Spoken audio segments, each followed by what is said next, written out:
This man has thrown himself into a 7-day survival challenge on a deserted island. No pretty girls, no PS5 games, only insects, bone-chilling rainy nights, and the crushing weight of loneliness. Will he endure and overcome, or will the wilderness break him down in tears? All will be revealed in this gripping, breathless journey of survival. He is Xander, a man devoted to conquering the wild, driven by an unshakable desire to become a true survival expert. Fearless of hardship, he has chosen to take on the ultimate challenge, surviving alone on a deserted island. When he set foot on Xander Island, it felt as if he had arrived in paradise. But as soon as he set foot on it, the scorching heat made his throat completely dry. There was no water in sight, just sweat pouring down like a river. His simple wish right then was for a downpour to cool off and quench his thirst. Just when he was losing hope, the heavens smiled on him. The sea delivered a coconut that washed ashore like a miracle. Without hesitation, he hugged it like it was a treasure. And that's not all. He also stumbled upon a few plastic bottles with water inside. Although he didn't know what kind of water it was, he was so thirsty, he just closed his eyes and went for it. Luckily, it was fresh water. He returned to the familiar coconut tree and used his old trick, grabbing a bamboo pole and poking relentlessly. One poke and 3 coconuts dropped right away, like he was bowling. Suddenly, one fell. He quickly used his knife to crack it open and took a big swig. The cool sensation spread like a party in his throat. It was an indescribably refreshing feeling. Venturing deeper into the jungle, he discovered plenty of good timber, the ideal material for building a cozy shelter. He hit the jackpot again, finding another coconut by the coast. After sharpening his knife, he split it open and chugged it down. It was as refreshing as drinking divine nectar. To prevent dehydration, he gathered all the coconuts he had collected earlier, chopped them open, and poured the water into plastic bottles, stockpiling it like someone about to open a coconut water dealership in the middle of a deserted island. Under the scorching sun, dehydration is no joke, so water is gold.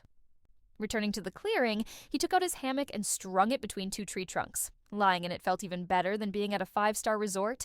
He was just missing a coconut cocktail to complete the vacation package. With a cool breeze, he drifted off for a midday nap like a king. Next, he managed to chop down a massive bundle of about 30 to 40 logs to prepare for building his camp. He decided to use 2 large trees as the main pillars. He quickly put up a simple frame. He then continued building the roof frame with a super-level design, as steep as a slide, so if it rained, the water would just slide right off without stopping by for a visit. After that, he cheerfully covered the roof with a layer of fresh green leaves, creating a perfect rustic-style thatched roof that was great against the sun. It was rain-proof and even boredom-proof. His dinner that night consisted only of coconut water and coconut meat. He ate so much coconut he felt like he might sprout leaves from his head. Eating the same thing over and over, he started to get sick of it and swore that tomorrow he had to get some more calories so he wouldn't pass out in the middle of the island. After his nut buffet, he relaxed in his comfy hammock, swaying in the wind like a baby being rocked to sleep. And then he slept soundly like an island god. The next day, he strolled along the beach to test his luck, and fortune truly favored him. Right away, he stumbled upon a long, dry bamboo pole and 2 bottles of cool, fresh water. With his trusty bamboo stick in hand, he aimed at the innocent coconut trees and poked away. In no time, 3 coconuts dropped like he was some kind of coconut-picking ninja. He cracked them open and poured the sweet water into plastic bottles for storage, like someone raising capital to open a coconut water empire. The meat? He didn't waste a single shred, crunchy and refreshing, like slurping down 100% natural yogurt jelly. Back at his construction site, he gulped cool water to recharge, then trudged back and forth hauling wood like a Stone Age delivery guy, all just to reinforce his his shelter. Patiently, he layered giant leaves onto the roof, frosting it like a tropical jungle cake. Those leaves were perfect, sunproof, rainproof, and stylish. He gathered more, stacking them neatly one by one like a world-class hut artisan. In the blink of an eye, or maybe a few dozen minutes, the shelter looked impressively solid. Nodding in approval, he returned to the beach. There, he scaled a tree and grabbed 10 coconut husks, perfect fire starters. Next, he chopped a dry log, sharpened one end, tied on a rope, and fashioned a fire bow drill straight out of the ancestral playbook. With another log as a base, he launched into the god-tier ritual of fire starting. grinding, sweating, teeth clenched, until smoke appeared.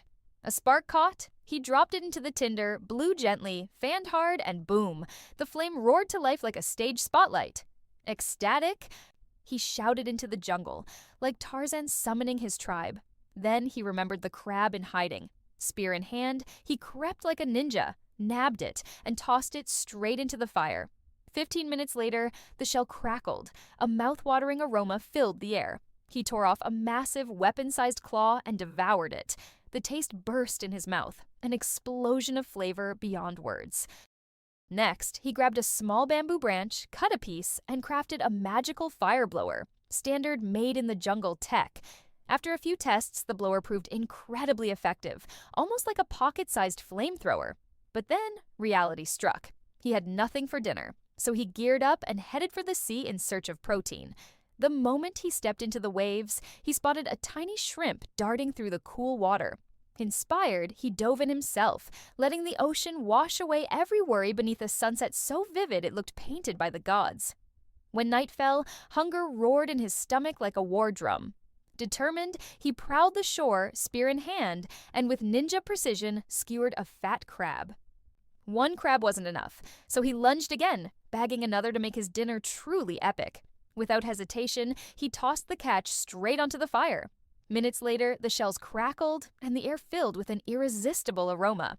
He snapped off each claw and devoured the tender, fragrant meat, savoring the sweet burst of flavor as protein surged through him like a jolt of electricity. At last, weary but content, he sank into his hammock, rocking gently in the night breeze, his jungle throne. A glorious day 3 began with the sunrise and the frantic sound of him stoking the fire like a lone guardian of civilization, desperate to keep the precious flame alive.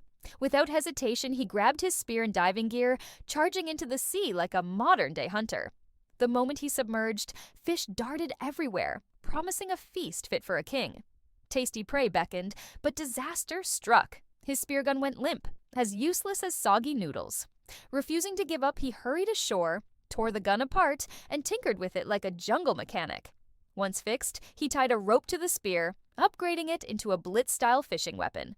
Pain or no pain, he dove back under, spotted a shimmering target, crept closer, aimed steady, and hurled the spear with all his might, only to miss, a failure as bitter as losing concert tickets. Defeated, he returned to prepare a fancy dinner that turned out to be nothing more than dry, crunchy coconut meat.